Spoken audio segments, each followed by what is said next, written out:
ನೀವು ನೋಡ್ತಿದ್ದೀರಾ ಟಿವಿ 46 ಮಲೆನಾಡು ವಾರ್ತೆಗಳು. ನಾನು ಮೇಘನಾ ಲೋಕೇಶ್.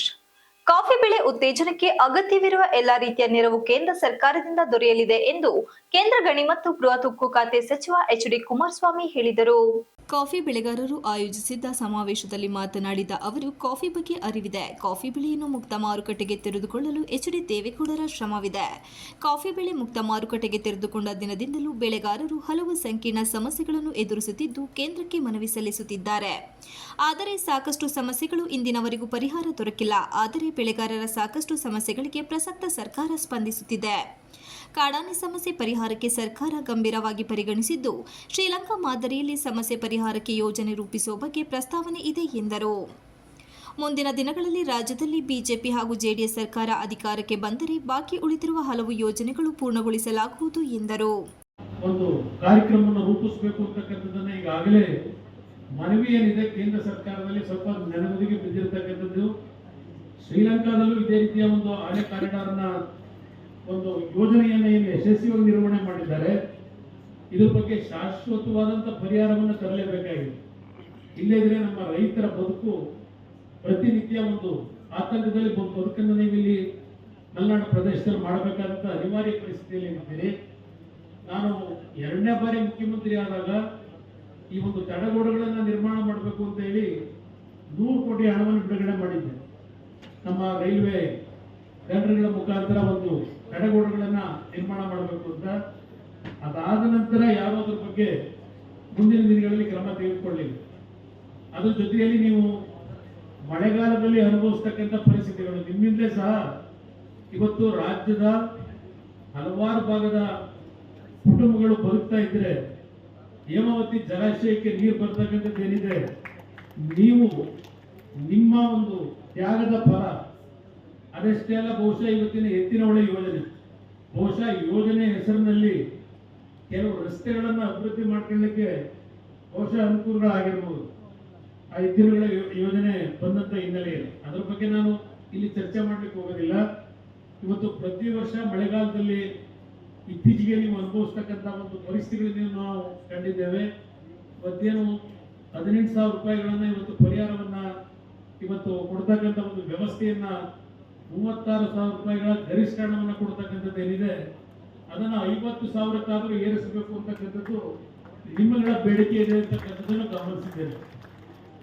ಬಹುಶಃ ಇದು ರಾಜ್ಯ ಸರ್ಕಾರ ತೆಗೆದುಕೋಬೇಕಾದಂತ ನಿರ್ಧಾರ, ರಾಜ್ಯ ಸರ್ಕಾರದಲ್ಲಿ ಆಗಬೇಕಾಗಿದೆ.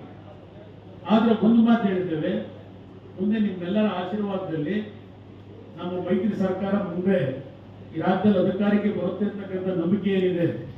ನನ್ನ ಅನ್ಫಿನಿಶ್ಡ್ ಕೆಲವು ಅಜೆಂಡಾಗಳಿದ್ದಾವೆ. ವಿಶೇಷವಾಗಿ ನಮ್ಮ ರೈತರ ಬದುಕನ್ನು ನಾವೇನು ನೋಡಿದ್ದೇವೆ, ಅದೆಲ್ಲವನ್ನ ಕಾರ್ಯರೂಪಕ್ಕೆ ತರತಕ್ಕಂಥದಕ್ಕೆ ನಾವು ಎರಡೂ ಪಕ್ಷಗಳು ಒಟ್ಟಾಗಿ ನಿಮ್ಮ ಸಮಸ್ಯೆಗಳಿಗೆ ಶಾಶ್ವತವಾದ ಪರಿಹಾರಗಳನ್ನ ತರತಕ್ಕಂಥ ನಿಟ್ಟಿನಲ್ಲಿ ನಿಮ್ಮೆಲ್ಲರ ನಾವು ಜೊತೆಯಲ್ಲಿದ್ದೇವೆ.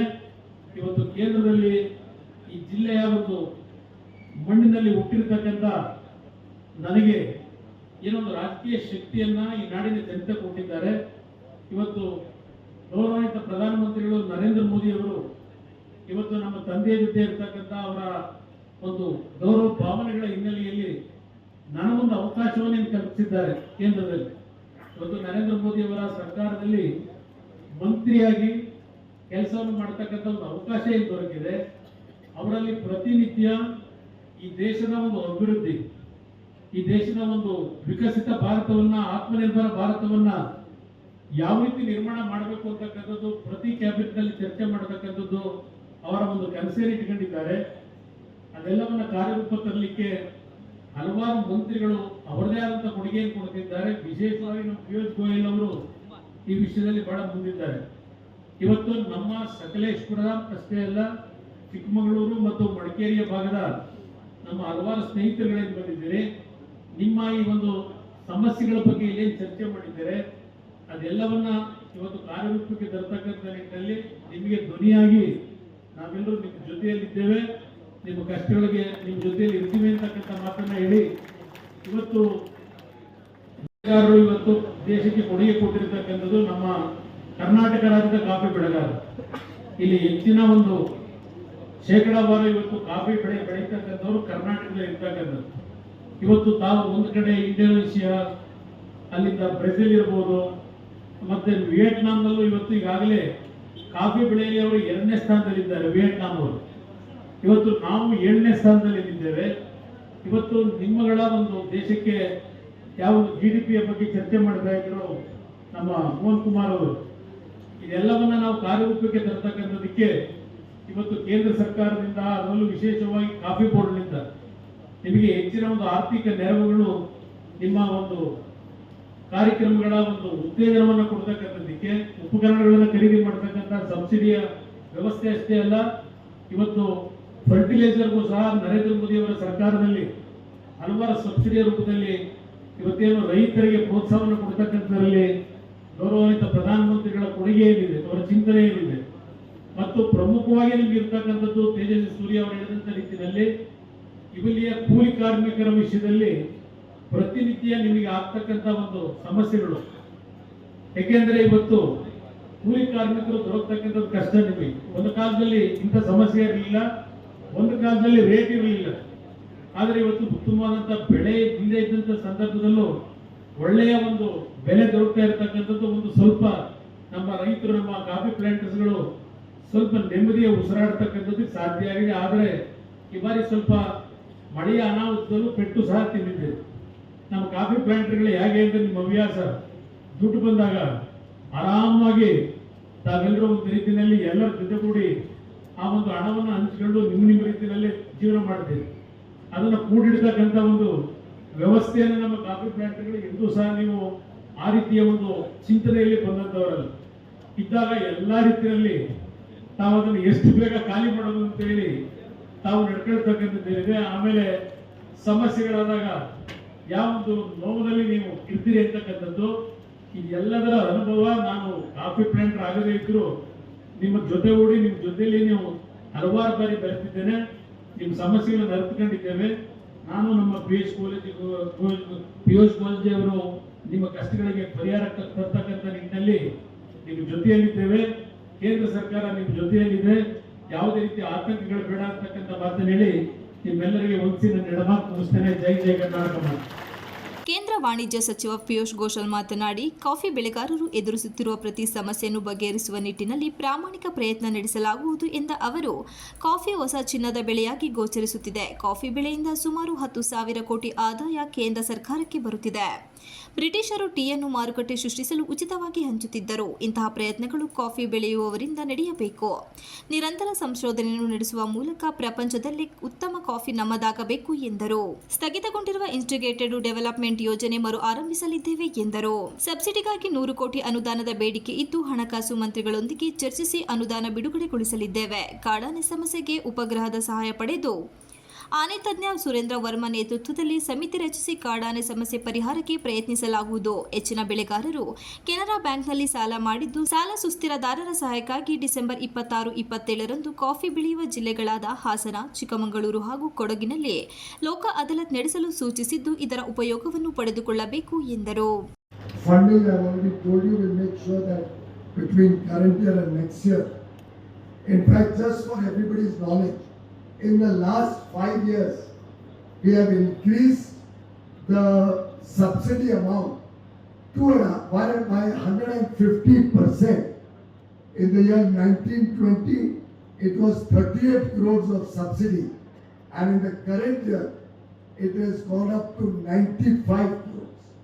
It's nearly 2.5 times what it was 5 years ago. Because of underutilization, we are not even able to use this 95 crore. So I would urge to Coffee Board to quickly start the process of disbursements, so that once the disbursements are fully made of the funds available, we can ask for additional funding in the revised estimates that will go in March. Friends, yours is a sector which is very important for all of us. We believe with almost 60% plus coming from Karnataka and nearly 70% of export happening in this region you have a very, very important say and you have a very important role in the future of coffee.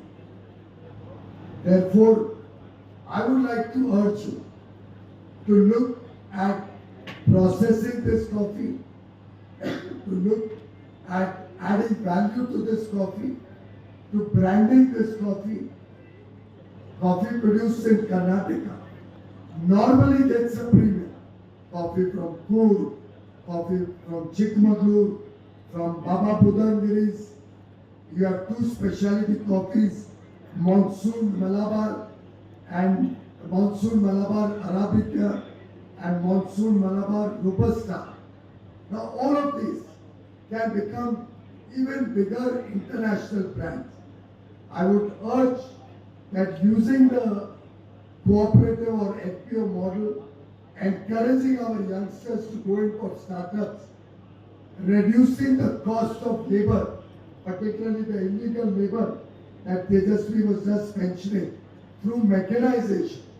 We have also asked IIT Kharagpur to develop some new machines suitable for your farming, to make farming easier and reduce the need of labor.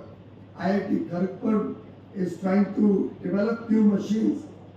We are also working with IIT Roorkee for development of mechanical coffee harvester with CIE and IIT Roorkee, a number of initiatives to reduce your labor costs and to strengthen your exports, to give targeted support to the coffee growers, to make sure we focus on sustainability and we don't reduce the forest cover, because that may hurt coffee industry.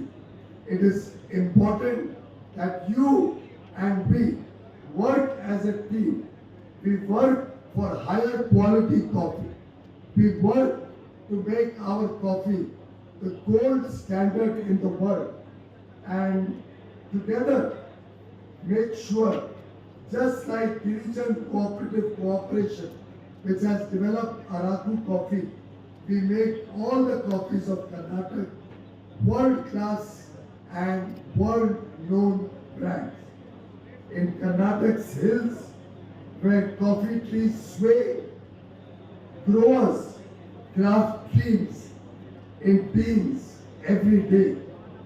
With rain's gentle kiss and earth's embrace, in each cup, their passion finds its place. Let's express our love for coffee and celebrate the efforts of our coffee growers. Go grab the opportunity and let's make Indian coffee the envy of the whole world. Thank you very much. ಸಂಸದ ತೇಜಸ್ವಿ ಸೂರ್ಯ ಮಾತನಾಡಿ, coffee ಬೆಳೆಗಾರರ ಪ್ರತಿ ಸಮಸ್ಯೆಗೂ ನಾನು ಸದಾ ಕೈ ಜೋಡಿಸುತ್ತಿದ್ದೇನೆ. ಹೊರ ಪ್ರಪಂಚಕ್ಕೆ coffee ಬೆಳೆಗಾರರು ಶ್ರೀಮಂತರು ಎಂಬ ಭಾವನೆ ಇದೆ, ಆದರೆ ಇದು ಸತ್ಯವಲ್ಲ. ದೇಶದಲ್ಲಿ ಕಾಫಿ ಬೆಳೆಯುವ 98% ಬೆಳೆಗಾರರು ಸಣ್ಣ ಬೆಳೆಗಾರರಾಗಿದ್ದು ಇಂದಿಗೂ ಸಮಸ್ಯೆ ಎದುರಿಸುತ್ತಿದ್ದಾರೆ. ಸರ್ಕಾರದ ಯಾವುದೇ ಸೌಲಭ್ಯಗಳು ಸಣ್ಣ ಬೆಳೆಗಾರರಿಗೆ ದೊರಕದಾಗಿದೆ. ಆದ್ದರಿಂದ ಸೌಲಭ್ಯ ಕಲ್ಪಿಸುವ ವೇಳೆ ಇರುವ ತಾರತಮ್ಯ ನೀತಿಯನ್ನು ರದ್ದುಗೊಳಿಸಬೇಕು. ಸಬ್ಸಿಡಿಗಾಗಿ 21,000 ಅರ್ಜಿಗಳು ಸಲ್ಲಿಕೆಯಾಗಿದೆ. ಆದರೆ ಕೇಂದ್ರ ಸರ್ಕಾರ ನೀಡಿರುವುದು 95 ಕೋಟಿ ಮಾತ್ರ. ಆದ್ದರಿಂದ ಇನ್ನು 100 ಕೋಟಿ ಅನುದಾನ ನೀಡಬೇಕು ಎಂದರು. ಕಾಫಿ ಮಂಡಳಿ ಅಧ್ಯಕ್ಷರು ಕಾಫಿ ಬೆಳೆಗಾರರ ವಲಯದಿಂದ ಬಂದಿದ್ದರೂ ಇವರಿಗೆ ಅಧಿಕಾರವೇ ಇಲ್ಲದಾಗಿದೆ. ಆದ್ದರಿಂದ ಅಧ್ಯಕ್ಷರಿಗೆ ಅಧಿಕಾರ ನೀಡುವ ನಿಟ್ಟಿನಲ್ಲಿ ಕೇಂದ್ರ ಸರ್ಕಾರ ಮುಂದಾಗಬೇಕಿದೆ. ಇಂದು ಕಾಫಿ ತೋಟಗಳಿಗೆ ಕೆಲಸಕ್ಕೆಂದು ಅಸ್ಸಾಂನಿಂದ ಕಾರ್ಮಿಕರು ಆಗಮಿಸುತ್ತಿದ್ದಾರೆ ಎನ್ನಲಾಗುತ್ತಿದೆ. ಆದರೆ ಹೆಚ್ಚಿನ ಪ್ರಮಾಣದಲ್ಲಿ ಬಾಂಗ್ಲಾದೇಶದ ನುಸುಳುಕೋರರಾಗಿದ್ದಾರೆ. ಈ ಸಮಸ್ಯೆ ಗಂಭೀರ ಪ್ರಮಾಣದಾಗಿದ್ದು ಕೇಂದ್ರ ಇದನ್ನು ತಡೆಗಟ್ಟುವ ನಿಟ್ಟಿನಲ್ಲಿ ಕ್ರಮ ಕೈಗೊಳ್ಳಬೇಕು ಎಂದರು. ಕಾಡಾನೆ ಸಮಸ್ಯೆ ಕಾಫಿ ಬೆಳೆಗಾರರ ಜೀವಕ್ಕೆ ಮಾರಕವಾಗಿದೆ. ಈ ಬಗ್ಗೆ ಹಲವು ವರ್ಷಗಳಿಂದ ಆನೆ ಹಾವಳಿ ತಡೆಯುವಂತೆ ಬೆಳೆಗಾರರು ಮನವಿ ಸಲ್ಲಿಸುತ್ತಾ ಬಂದಿದ್ದಾರೆ ಎಂದರು. You are also the minister for industry, and you have done exceptional work in pushing Startup India. One acute problem that coffee growers are facing, it was mentioned earlier, is the lack of labor. And coffee is a labor-intensive crop usually. And because you get harvest once a year, but the work for it happens 365 days a year. And it is a labor intensive job. And these days, we are finding a lot of problem to find cheap labor. And there is also social implication that is happening in this regard. PUG, this is a very serious issue. Most of us do not want to engage labor who come from Assam, who claim to be from Assam, but in most cases are from Bangladesh. But unfortunately, in most of our coffee estates today, we are forced to engage. We know that these are not having proper documents, etc. They come from Bangladesh, they are illegal immigrants. But our coffee growers are today in an unfortunate position where they are engaging those services. The only way to go forward is mechanization. If a fund can be established, PUG for dedicated fund can be established, either through DPIIT or through Startup India or through the Coffee Board, to fund and incubate startups that will work in building mechanizing solutions for coffee estates. It will be a game changer for coffee growers, and that is going to help coffee growers a lot in the coming years. My final and submission to you, PUC, is with respect to the elephant problem that was highlighted to you. This is an environmental problem, and I will say that with a lot of respect to all the coffee growers here, that we are also a part of the problem, because in 90% of the cases, it is the coffee growers who have encroached the elephant territory corridors, and as a result, the elephants are taking the elephant corridors. And like you know, elephants cross the same corridors over multiple generations.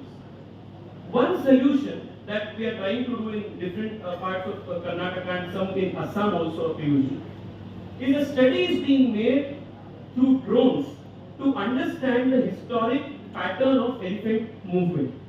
And those areas are being cleared out. Most of 99% of coffee growers here are ready to give back the lands which have been encroached in the elephant corridor. We will give it back to the government if the government can actually make that to be an elephant corridor.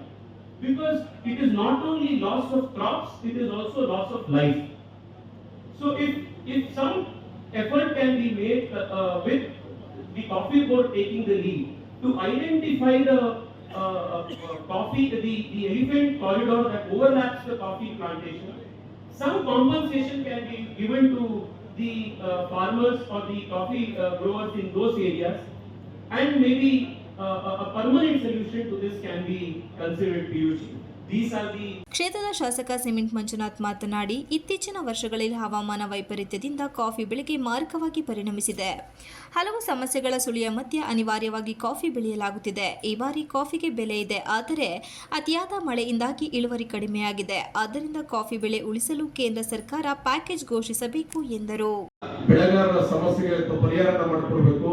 ನಾನು ರಾಜ್ಯ ಸರ್ಕಾರಕ್ಕೆ ಹಿಂದೆ ಮನವಿ ಮಾಡಿದ್ದೆ.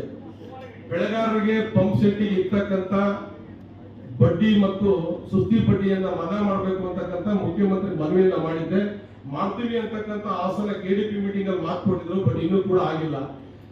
ಈಗ ಏನು ಬೆಳೆಗಾರರು ಒತ್ತುವರಿಯನ್ನ ಮಾಡಿದ್ರು, 30 ವರ್ಷಕ್ಕೆ ಲೀಸ್ ಕೊಡ್ತೀವಿ ಅಂತಕ್ಕಂಥದ್ದು ಇತ್ತೀಚೆಗೆ ಅದು ಕೂಡ ಇಂಪ್ಲಿಮೆಂಟ್ ಆಗಿದೆ. ಹಿಂದೆ ಕಂದಾಯ ಸಚಿವರಾಗಿರ್ತಕ್ಕಂಥ ಆರ್ ಅಶೋಕ್ ಅವರು ಹಿಂದಿನ ಸರ್ಕಾರದಲ್ಲಿ ಹೋರಾಟವನ್ನ ಮಾಡಿ ಅದನ್ನ ಕೂಡ ಮಾಡಿದ್ದಾರೆ. ಬೆಳೆಗಾರ ಅದನ್ನು ಕೂಡ ಅನುಕೂಲತೆಗಳನ್ನ ಪಡಿಬೇಕು. ಬೆಳೆಗಾರರು ಇರ್ತಕ್ಕಂಥ ಸಂಪೂರ್ಣ ಕಷ್ಟವನ್ನ ಮಾನ್ಯ ಕೇಂದ್ರ ಸಚಿವರು ಬಗೆಹರಿಸಬೇಕು. ಮುಖ್ಯವಾಗಿ ಈ ಆನೆ ಸಮಸ್ಯೆ ಅನ್ನೋದೇನಿದೆ, ದಯವಿಟ್ಟು ಕೇಂದ್ರ ಸರ್ಕಾರದಲ್ಲಿ ಇರ್ತಕ್ಕಂಥ ಆನೆಗಳನ್ನ ಹಿಡಿದು ನೀವೆಲ್ಲರೂ ಒಂದ್ ಕಡೆ ಹಾಕ್ತಿರೋ ಅಥವಾ ಆನೆ ಧಾಮ ಮಾಡ್ತಿರೋ ಏನ್ ಮಾಡ್ತೀರೋ ಅಂತಕ್ಕಂಥದ್ದು ಗೊತ್ತಿಲ್ಲ. ಯಾಕೆಂದ್ರೆ ಬೆಳೆಗಾರರು ದಿನವಾಗ್ಲೂ ಬೆಳೆದು ಕಾಫಿನ ನೋಡಿದ್ರೆ ನಿಜವಾಗ್ಲೂ ಕಣ್ಣೀರ್ ಹಾಕಂತ ಪರಿಸ್ಥಿತಿ ಆಗಿದೆ. ಯಾಕೆಂದ್ರೆ ಯಾವುದೇ ತೋಟದ ಓನರು ಕೂಡ ಕಾಫಿ ತೋಟಕ್ಕೆ ಹೋಗ್ಲಿಕ್ಕೆ ಹೆದರಿಕೆ ಆಗ್ತಕ್ಕಂಥ ಸಂದರ್ಭ ಆಗಿದೆ. ಯಾವ ಕೆಲಸದವರು ಕೂಡ ತೋಟದ ಒಳಗಡೆ ಹೋಗ್ಲಿಕ್ಕೆ ಆಗ್ತಾ ಇಲ್ಲ. ಈ ನಿಟ್ಟಿನಲ್ಲಿ ನಾವೆಲ್ಲರೂ ಕೂಡ ನಮ್ಮ ಸಕಲೇಶಪುರದ ಬೆಳೆಗಾರರ ಸಮಸ್ಯೆಗೆ ಸ್ಪಂದಿಸಿ ನನ್ನ ಮೆಮೊರಂಡಮ್ ಹಲವಾರು ವಿಚಾರಗಳಿದ್ದಾವೆ, ತಮಗೆ ಮನವಿನ ಮಾಡ್ತೀನಿ. ಈ ನಿಟ್ಟಿನಲ್ಲಿ ತಾವು ಬೆಳೆಗಾರರ ಕಷ್ಟಕ್ಕೆ ಧಾವಿಸಬೇಕು. ಹಾಸನ ಇರ್ಬೋದು, ಚಿಕ್ಕಮಗಳೂರು, ಮಡಿಕೇರಿ, ಅದರಲ್ಲೂ ಕೂಡ ಸಕಲೇಶಪುರದಲ್ಲಿ ಇರ್ತಕ್ಕಂಥ ಅತಿ ಹೆಚ್ಚಿನ ಸಮಸ್ಯೆಗಳನ್ನ ತಾವು ಖುದ್ದಾಗಿ ನಿಂತು ಪರಿಹಾರನ ಮಾಡಿಕೊಡ್ಬೇಕು ಅಂತೇಳಿ ಈ ಸಂದರ್ಭದಲ್ಲಿ ಹೇಳ್ತೀನಿ. ಶಾಸಕ ಮಂತರ್ಗೌಡ ಮಾತನಾಡಿ, ಕಸ್ತೂರ್ ರಂಗನ್ ವರದಿಯನ್ನು ಮರುಪರಿಶೀಲನೆಗಾಗಿ ರಾಜ್ಯ ಸರ್ಕಾರ ಕೇಂದ್ರಕ್ಕೆ ಕಳುಹಿಸಿಕೊಟ್ಟಿದೆ. ಬೆಳೆಗಾರರ ವಲಯಕ್ಕೆ ಮಾರಕವಾಗಿರುವ ಈ ವರದಿಯನ್ನು ರದ್ದುಗೊಳಿಸಬೇಕು ಎಂದರು. ಕಾಫಿ ಮಂಡಳಿ ಅಧ್ಯಕ್ಷ ಡಾಕ್ಟರ್ ಎಚ್.ಡಿ. ಮೋಹನ್ ಕುಮಾರ್ ಮಾತನಾಡಿ, ಕಾಫಿಯನ್ನು ಸರ್ಫಸಿ ಕಾನೂನಿನಿಂದ ಹೊರಗಿಡಬೇಕು, ಆನೆ ಹಾವಳಿ ಶಾಶ್ವತ ಪರಿಹಾರ ಕಲ್ಪಿಸಬೇಕು, ಎನ್ಡಿಆರ್ಎಫ್ ಅನುದಾನವನ್ನು 10 ರಿಂದ 50 ಸಾವಿರಕ್ಕೆ ಏರಿಕೆ ಮಾಡಬೇಕು. ಡಿಮ್ಡ್ ಅರಣ್ಯದಿಂದ ಬೆಳೆಗಾರರು ಸಮಸ್ಯೆ ಎದುರಿಸುತ್ತಿದ್ದಾರೆ. ಆದ್ದರಿಂದ ಡಿಮ್ಡ್ ಅರಣ್ಯವನ್ನು ಕೈಬಿಡುವ ಮೂಲಕ ಕಂದಾಯ ಭೂಮಿಯನ್ನಾಗಿ ಘೋಷಿಸಬೇಕು. ಸೆಕ್ಷನ್ 4 ಇತ್ಯರ್ಥಗೊಳಿಸಿಕೊಡಬೇಕು ಎಂದು ಕೇಂದ್ರ ಮಂತ್ರಿಗಳಲ್ಲಿ ಮನವಿ ಮಾಡಿದರು. ಕಾಫಿ ಬೋರ್ಡ್ ಅಲ್ಲಿ ಏನು ಮೊದಲು ಇಂಟ್ರೆಸ್ಟ್ ಸಬ್ವೆನ್ಷನ್ ಕೊಡ್ತಾ ಇದ್ರು ಅದು ನಿಜವಾಗಿದೆ. ಈಗ 3% ಅವರು ಕೊಡಿ ಅಂತ ರಿಕ್ವೆಸ್ಟ್ ಮಾಡ್ತಾ ಇದ್ದೀನಿ. ಹಾಗೆ NDRF ಫಂಡ್ ಏನು 18,000 ಪರ್ ಹೆಕ್ಟರ್ 2 ಹೆಕ್ಟರ್ಗೆ ಲಿಮಿಟ್ ಮಾಡಿದ್ದಾರೆ, ಅದನ್ನು 50,000 ಮಾಡಿ 10 ಹೆಕ್ಟರ್ ಕೊಡಿ ಅಂತ ಹೇಳಿದ್ದೀವಿ. ಹಾಗೆ ಸರ್ಫಸಿ ಆಕ್ಟ್ ಕಾಫಿ ಬರಲ್ಲ ಅಂತಿದೆ. ನಾವು ಕಾಫಿಯನ್ನು ಬೆಳೆದು ಅಗ್ರಿಕಲ್ಚರ್ ಲ್ಯಾಂಡಲ್ಲೇ ಅಗ್ರಿಕಲ್ಚರ್ ಲೋನ್ಸೇ ತಗೊಳ್ತಾ ಇರೋದು. ಹಾಗಾಗಿ ಕಾಫಿಯನ್ನು ಸರ್ಫಸಿ ಆಕ್ಟಿಂದ ಹೊರಗಿಡಬೇಕು ಅಂತ ಹೇಳಿ ನಾವು ಕೇಂದ್ರ ಸರ್ಕಾರಕ್ಕೆ ಮನವಿ ಇಟ್ಟಿದ್ದೇವೆ. ಮತ್ತು ಕಾಫಿ ಈ ಫೆಡರೇಷನ್ ಏನಿದೆ ಅದೇನೇನು ಕೆಲಸ ಮಾಡಿದೆ ಅಂತ ಹೇಳಿ ತಮಗೆಲ್ಲ ಗೊತ್ತಿದೆ. 24 ಸಂಘಟನೆ ಅಡಿಯಲ್ಲಿ ಬರುವಂಥ ಫೆಡರೇಷನು ತುಂಬ ಕೆಲಸವನ್ನು ಮಾಡಿದೆ. ತಮಗೆಲ್ಲರಿಗೂ ಒಂದು ಬ್ರೋಚರ್ ಮುಖಾಂತರ ಕೊಟ್ಟಿದ್ದೇವೆ.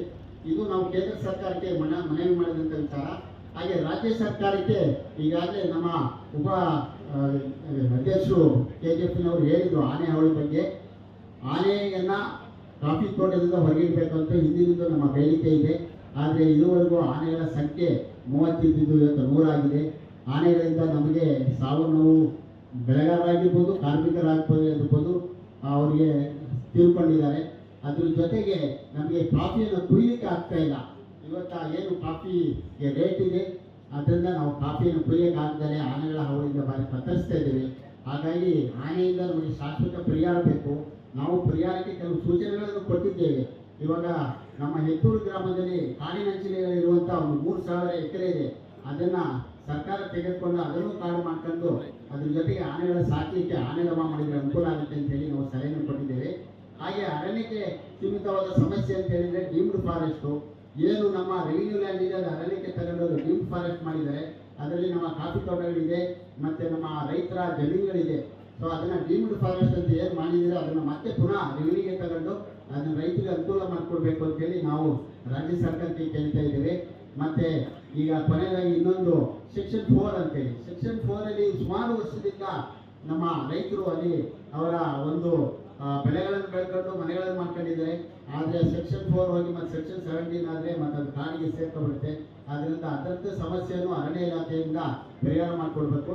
ಮತ್ತು ಮುಖ್ಯವಾಗಿ ಅರಣ್ಯದಲ್ಲಿ ಪ್ರಾಣಿಗಳಿಗೆ ಅಲ್ಲಿ ಒಂದು ಜೀವ ಮಾಡೋಕ್ಕೋಸ್ಕರ ಜೀವನ ಪ್ರಾಣಿಗಳು ನಡೆಸೋಕ್ಕೋಸ್ಕರ ಅವರಿಗೆ ಆಹಾರಾಗಿರ್ಬೋದು, ನೀರಾಗಿರ್ಬೋದು, ಅದೆಲ್ಲ ಅರಣ್ಯ ಇಲಾಖೆಯವರಿಂದ ಆ ಒಂದು ಉಸ್ತುವಾರಿ ನೋಡಿಕೊಂಡು ರೈತರಿಗೆ ಅನುಕೂಲ ಮಾಡಿಕೊಡ್ಬೇಕು ಅಂತ ನಾನು ಇವತ್ತಿನ ದಿವಸ ಎಲ್ಲರ ಕಾಫಿ ಬೆಳೆಗಾರರ ಸಮ್ಮುಖದಲ್ಲಿ ಕೇಂದ್ರ ಸರ್ಕಾರದ ಮತ್ತು ರಾಜ್ಯ ಸರ್ಕಾರದ ಇಲ್ಲಿ ಏನು ನಮ್ಮ ಜನಪ್ರತಿನಿಧಿಗಳು ಬಂದಿದ್ದಾರೆ ಅವರಿಗೆ ಎಲ್ಲರ ಬೆಳೆಗಾರರ ಪರವಾಗಿ ಮತ್ತು ಸಂಘಟನೆ ಪರವಾಗಿ ಕರ್ನಾಟಕ ಬೆಳೆಗಾರ ಒಕ್ಕೂಟದ ಪರವಾಗಿ ಪ್ರಾರ್ಥನೆ ಮಾಡ್ತಾ ನನಗೆ ಅವಕಾಶ ಕೊಟ್ಟಿದ್ದು ತಮ್ಮೆಲ್ಲರೂ ವಂದಿಸಿ. ಕಾಫಿ ಮಂಡಳಿ ಅಧ್ಯಕ್ಷ ದಿನೇಶ್ ಕುಮಾರ್ ಮಾತನಾಡಿ, ಭಾರತದ ಕಾಫಿಗೆ ವಿಶ್ವ ಮಟ್ಟದಲ್ಲಿ ಹೆಸರು ಗಳಿಸಲು ಇಂದಿನ ಕೇಂದ್ರ ವಾಣಿಜ್ಯ ಸಚಿವರು ಕಾರಣರಾಗಿದ್ದಾರೆ. ಕಾಫಿ ಬೆಳೆಗಾರರು ಎದುರಿಸುತ್ತಿರುವ ಹವಾಮಾನ, ಕಾಡಾನೆ ಸಮಸ್ಯೆ, ಮಾರುಕಟ್ಟೆ ಸೃಷ್ಟಿ, ಕಾರ್ಮಿಕರ ಅಭಾವ ತಪ್ಪಿಸುವ ನಿಟ್ಟಿನಲ್ಲಿ ಕಾಫಿ ಮಂಡಳಿ ಕೆಲಸ ಮಾಡುತ್ತಿದೆ. ಭಾರತದ ಕಾಫಿಯನ್ನು ವಿಶ್ವದ ಶ್ರೇಷ್ಠ ಕಾಫಿಯನ್ನಾಗಿ ಮಾಡಲು ಎಲ್ಲರೂ ಕೈ ಜೋಡಿಸಬೇಕು ಎಂದರು. ಕಳೆದ ಕೆಲವು ವರ್ಷಗಳಿಂದ ಕಾಫಿಯಲ್ಲಿ ಆಗುತ್ತಿರುವ ಬದಲಾವಣೆಗಳನ್ನು ನೀವೆಲ್ಲ ಗಮನಿಸಿದ್ದೀರಿ. ಬಹುಶಃ ನೀವೆಲ್ಲ ಅದರಲ್ಲಿ ವಿಚಾರಗಳನ್ನ ವಿಮರ್ಶೆಗಳನ್ನ ಮಾಡಿದ್ದೀರಿ. ಕಾಫಿ ಯಾವ ದಿಕ್ಕಿನಲ್ಲಿ ಹೋಗ್ತಾ ಇದೆ ಅನ್ನೋದನ್ನ ನೀವೆಲ್ಲರೂ ಇವತ್ತು ಒಂದು ಹೊಸ ದಿಕ್ಕಿನಲ್ಲಿ ಯೋಚನೆ ಮಾಡ್ತಾ ಇದ್ದೀರಿ. ಆ ಹೊಸ ದಿಕ್ಕಿನಲ್ಲಿ ಯೋಚನೆ ಮಾಡೋದಕ್ಕೆ ಮೂಲ ಕಾರಣಕರ್ತರು ಯಾರು ಅಂದ್ರೆ ನಮ್ಮ ಕೇಂದ್ರ ಮಂತ್ರಿಗಳಾದ ಸನ್ಮಾನ್ಯ ಶ್ರೀ ಪಿಯೂಷ್ ಗೋಯಲ್ ಜಿ ಅವರು. After the world coffee conference ನೀವು ನೋಡಿಕೊಳ್ಳಬಹುದು, ಕಾಫಿಯಲ್ಲಿ ಒಂದು ಹೊಸ ಡೈಮೆನ್ಷನ್, ಭಾರತೀಯ ಕಾಫಿಗೆ ಒಂದು ಹೊಸ ದಿಕ್ಕನ್ನ ನೀಡಿದವರು ನಮ್ಮ ಮಂತ್ರಿಗಳಾದ ಪಿಯೂಷ್ ಗೋಯಲ್ ಜಿ ಅವರು. ಅದಕ್ಕೆ ಬೇಕಾದ ಇವೆಂಟ್ ನಡೆಯೋದಕ್ಕೆ ಬೇಕಾದ ಹಣಕಾಸಿನ ನಿರ್ವಹಣೆಯನ್ನು ಮಾಡಿ ಭಾರತದ ಕಾಫಿಯನ್ನು ವಿಶ್ವ ಮಟ್ಟದಲ್ಲಿ ಅದನ್ನ ಹೇಗೆ ಪ್ರೆಸೆಂಟ್ ಮಾಡಬೇಕು ಅನ್ನೋದನ್ನ ಇವತ್ತು ಭಾರತದ ಕಾಫಿ ಮಂಡಳಿಯ ಮುಖಾಂತರ ಅವರನ್ನ ಅದನ್ನ ಆ ಕಾರ್ಯಕ್ರಮದ ಮುಖಾಂತರ ನಾವು ವಿಶ್ವಕ್ಕೆ ಭಾರತೀಯ ಕಾಫಿಯನ್ನ ಪರಿಚಯಿಸಿತು. ಒಂದು ಈ ಸಂದರ್ಭದಲ್ಲಿ ನಾವೇನು ಯೋಚನೆ ಮಾಡ್ಬೋದು ಅಂದ್ರೆ, ನಾವು ಭಾರತೀಯ ಕಾಫಿ ಬೆಳೆಗಾರರು we are ready to increase the productivity with the support of the government. Doubling the productivity ಅಂತ ನಾವು 10 ವರ್ಷಕ್ಕೆ ವಿ ಆರ್ ಪ್ರೋಗ್ರಾಮ್ 10 ವರ್ಷಕ್ಕೆ ಒಂದು ಪ್ರೋಗ್ರಾಮ್ ಇಟ್ಕೊಂಡು ನಾವು ನಮ್ಮ ಕಾಫಿಯನ್ನು ಜಾಸ್ತಿ ಪ್ರೊಡಕ್ಟಿವಿಟಿ ಮಾಡಬೇಕು. ಹಾಗೆ ಅದಕ್ಕೆ ಬೇಕಾದ ಯೋಜನೆಗಳನ್ನ ಕಾಫಿ ಮಂಡಳಿಯ ಮುಖಾಂತರ ನಮ್ಮ ಮಂತ್ರಿಗಳ, ಕೇಂದ್ರ ಮಂತ್ರಿಗಳು, ವಾಣಿಜ್ಯ ಮಂತ್ರಿಗಳು ಸಹಾಯದಿಂದ ಒಂದು ಕಾರ್ಯಕ್ರಮವನ್ನು ಡಿಸೈನ್ ಮಾಡ್ತಿದ್ದೀವಿ. ಹಾಗೆ ನಾವು ದೇಶಕ್ಕೆ ವರಮಾನವನ್ನ, ವಿದೇಶಿ ವಿನಿಮಯನ ಸುಮಾರು 10 ವರ್ಷಕ್ಕೆ 1.5 ಇಂದ 2 ಲಕ್ಷ ಕೋಟಿ ಹಣವನ್ನ ಭಾರತಕ್ಕೆ ವಿದೇಶಿ ವಿನಿಮಯ ತಂದುಕೊಡ್ಬೇಕು ಅಂತ ನಾವೆಲ್ಲ ಬೆಳೆಗಾರರು ನಿರ್ಧಾರ ಮಾಡಿದ್ದೇವೆ. ಆದರೆ ನಮಗೆ ಅನೇಕ ಸಮಸ್ಯೆಗಳಿವೆ. ಏನು ಸಮಸ್ಯೆಗಳಿದೆ ಮುಖ್ಯವಾಗಿ ಪ್ರಮುಖವೇ ಅಂದ್ರೆ, ನಮಗೆ ವೆದರ್, ಹವಾಮಾನ ತುಂಬಾ ಸಮಸ್ಯೆಗಳನ್ನು ನೀಡುತ್ತಿರುವುದು ಹವಾಮಾನ. ಅದಕ್ಕೆ ಬೇಕಾದ ವೆದರ್ ಇನ್ಶೂರೆನ್ಸ್ ಅನ್ನ ಇವತ್ತು ನಮ್ಮ ವಾಣಿಜ್ಯ ಇಲಾಖೆ ಮಂತ್ರಿಗಳ ಮುಖಾಂತರ ಅಥವಾ ಕೃಷಿ ಇಲಾಖೆಯಿಂದ ಒಂದು ಡಿಸೈನ್ ಆಗ್ತಾ ಇದೆ. ಅದೇ ರೀತಿ ಮ್ಯಾನ್ ಅಂಡ್ ಎನಿಮಲ್ ಕಾನ್ಫ್ಲಿಕ್ಟ್, ಹಾಗೆ ಡಾಕ್ಟರ್ ಮೋಹನ್ ಕುಮಾರ್ ಅವರು ಹೇಳಿದ್ರು, ಆನೆಗಳ ಬಗ್ಗೆ ಇರ್ಬೋದು ಅಥವಾ ಬೇರೆ ಪ್ರಾಣಿಗಳ ಬಗ್ಗೆ ನಮಗೆ ಅನೇಕ ಸಮಸ್ಯೆಗಳಿವೆ. ಹಾಗೆ ನಮಗೆ ಇನ್ನೊಂದು ಬಹಳ ದೊಡ್ಡದಾದ ಸಮಸ್ಯೆ ಏನು ಅಂದ್ರೆ ಲೇಬರ್ ಶಾರ್ಟೇಜ್. ಲೇಬರ್ ಶಾರ್ಟೇಜ್ ಇಂದ ನಾವು ಮೆಕನೈಸೇಷನ್ ಮುಖಾಂತರ ಹೇಗೆ ಕಾಂಪನ್ಸೇಟ್ ಮಾಡಬಹುದು ಅನ್ನೋದನ್ನ, ಅದಕ್ಕೂ ಕಾಫಿ ಮಂಡಳಿ ಒಂದು ಗುರಿಯನ್ನು ಇಟ್ಕೊಂಡು ಕೆಲಸ ಮಾಡ್ತಾ ಇದೆ. ಕಾರ್ಯಕ್ರಮದ ವೇದಿಕೆಯಲ್ಲಿ ಸಂಸದ ಶ್ರೇಯಸ್ ಪಟೇಲ್, ಕಾಫಿ ಬೆಳೆಗಾರರ ಒಕ್ಕೂಟದ ಅಧ್ಯಕ್ಷ ಡಾಕ್ಟರ್ ಎಚ್.ಡಿ. ಮೋಹನ್ ಕುಮಾರ್, ಸೋಮರ್ಪೇಟೆ ಶಾಸಕ ಮಂತರ್ಗೌಡ, ಬೇಲೂರು ಶಾಸಕ ಎಚ್.ಕೆ. ಸುರೇಶ್, ಕಾಫಿ ಮಂಡಳಿ ಅಧ್ಯಕ್ಷ ದಿನೇಶ್ ಕುಮಾರ್, ಕಾಫಿ ಮಂಡಳಿ ಕಾರ್ಯದರ್ಶಿ ಡಾಕ್ಟರ್ ಜಗದೀಶ್, ಸಾಂಬಾರ ಮಂಡಳಿ ಉಪಾಧ್ಯಕ್ಷ ಸತ್ಯನಾರಾಯಣ, ಮಾಜಿ ಶಾಸಕರಾದ ಮೋಟಮ್ಮ, ಎಚ್.ಕೆ. ಕುಮಾರಸ್ವಾಮಿ, ಎಚ್.ಎಂ. ವಿಶ್ವನಾಥ್, ಲಿಂಗೇಶ್, ಕರ್ನಾಟಕ ಬೆಳೆಗಾರರ ಒಕ್ಕೂಟದ ಪ್ರಧಾನ ಕಾರ್ಯದರ್ಶಿ ಕೃಷ್ಣಪ್ಪ, ಬೇಕನಹಳ್ಳಿ ನಾಗರಾಜ್, ಲೋಹಿತ್ ಕೌಡಳಿ ಸೇರಿದಂತೆ ಇತರರು ಹಾಜರಿದ್ದರು. ಸಮಾವೇಶದಲ್ಲಿ ವಸ್ತು ಪ್ರದರ್ಶನ ಗಮನ ಸೆಳೆದವು. ಕೃಷಿ ವಸ್ತು ಪ್ರದರ್ಶನ ಕಾಫಿ ಬೆಳೆಗಾರರ ಸಮಾವೇಶದಲ್ಲಿ ಆಯೋಜಿಸಲಾಗಿದ್ದ ಆಧುನಿಕ ಕೃಷಿ ಯಂತ್ರೋಪಕರಣಗಳ ವಸ್ತು ಪ್ರದರ್ಶನವನ್ನು ಸಾವಿರಾರು ಮಂದಿ ಬೆಳೆಗಾರರು ವೀಕ್ಷಿಸಿ ಯಂತ್ರೋಪಕರಣಗಳ ಬಗ್ಗೆ ಮಾಹಿತಿ ಪಡೆದರು. ಸೋಲನಿಂದ ನೀರೆತ್ತುವ ಯಂತ್ರವು ಎಲ್ಲರ ಆಕರ್ಷಣೆಗೆ ಕಾರಣವಾಗಿತ್ತು. ಉಚಿತವಾಗಿ ನೀಡಿದ ಕಾಫಿಗೆ ಜನರು ಮುಗಿಬಿದ್ದು ಕುಡಿದು ಖುಷಿಪಟ್ಟರು. M B Umesh, TV 46 Malenadu news, Sakleshpur.